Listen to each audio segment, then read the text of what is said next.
में अच्छे इंस्टीट्यूट हो गए तो बिहार के जो बच्चे बाहर पलायन कर रहे हैं वो बिहार में ही रहेंगे, तो यहाँ पे रोज़गार देना होगा।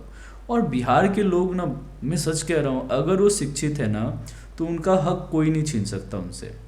समस्या क्या है पता है, कि बिहार के जो बच्चे जो शिक्षित हो बिहार में नहीं रहते हैं ज़्यादातर, वो बाहर ही रहते हैं, किसी और स्टेट में रहते हैं। और जो लोग बिहार में रहते हैं नॉर्मली वो ज़्यादा पढ़े लिखे नहीं रहते हैं, मतलब पढ़ ही नहीं पाते हैं उस तरह से। और अगर हो 2-3 मतलब परसेंट तो अलग बात है। कुमार हो या लालू प्रसाद यादव, देखिए ये लोग इतना समय तक क्यों, मतलब कोई भी सीएम यार इतना समय तक कैसे रह सकता है, आप यकीन नहीं मानिएगा, इतना बुरा हाल है ना मतलब। और उसका रीज़न ये है कि सोच, ये लोग मतलब ऐसा थोड़ी कि पढ़े लिखे नहीं है, पढ़े लिखे शातिर लोग हैं ये लोग। ये जानबूझ के किए हैं इस तरह से कि अगर मान लीजिए बच्चा पढ़ लेता है और यहीं पे रहता है तो वो रोज़गार मांगेगा। रोज़गार आप दे नहीं सकते क्योंकि आपके यहाँ पे इंडस्ट्री नहीं है, आपके यहाँ पे फैक्ट्रीज नहीं है, तो आप रोज़गार कहाँ से दोगे?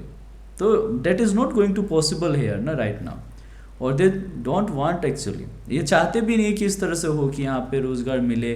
और क्योंकि आप कितना रोज़गार दे दोगे, तो सबसे बेस्ट तरीका है बच्चों को हायर एजुकेशंस में बाहर भेज दो, दूसरे स्टेट में भेज दो। कम से कम इसी बहाने क्या होगा कि हमारा जिम्मेदारी तो ख़त्म होगा और हम आराम से जो है गद्दी पे बैठे रहेंगे।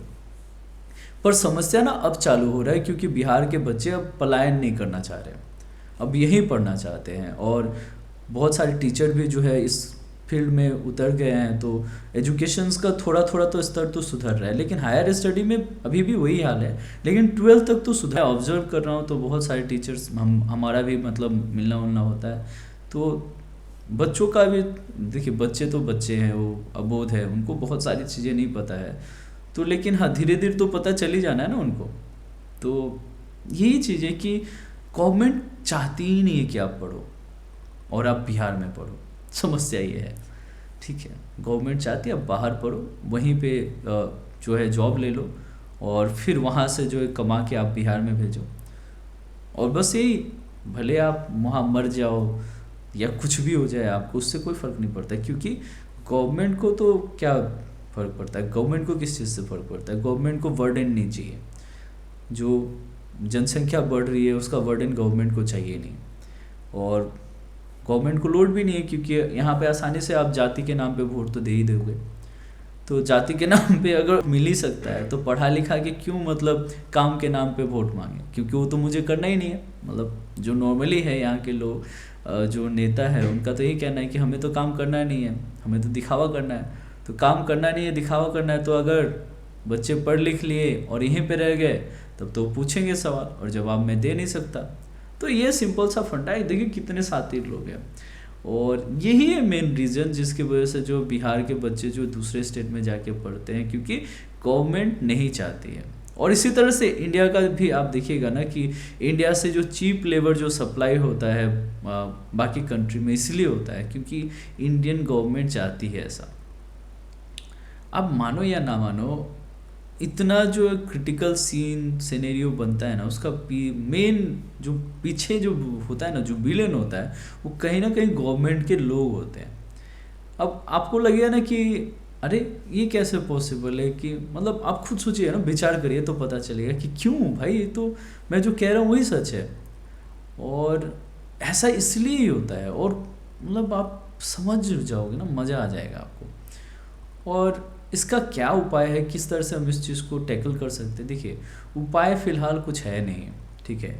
जब तक आप फैक्ट्रीज़ नहीं लगाएंगे, जब तक यहाँ पे इंडस्ट्रीज़ नहीं लगेगा, तब तक आप जॉब दे नहीं सकते। आप मानो या ना मानो, आप जॉब प्रोवाइड नहीं कर सकते, आप रोज़गार नहीं दे सकते।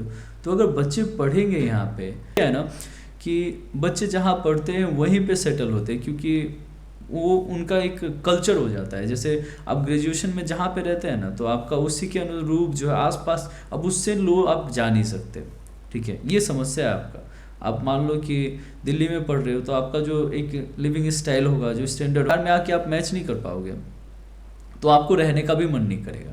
तो ये साइकोलॉजी है, और बिहार के लोगों के पास साइकोलॉजी अच्छा है, ठीक है। और जो यहाँ के पॉलिटिक्स में जो है लोग, उनका तो बहुत ही स्ट्रांग है, ठीक है।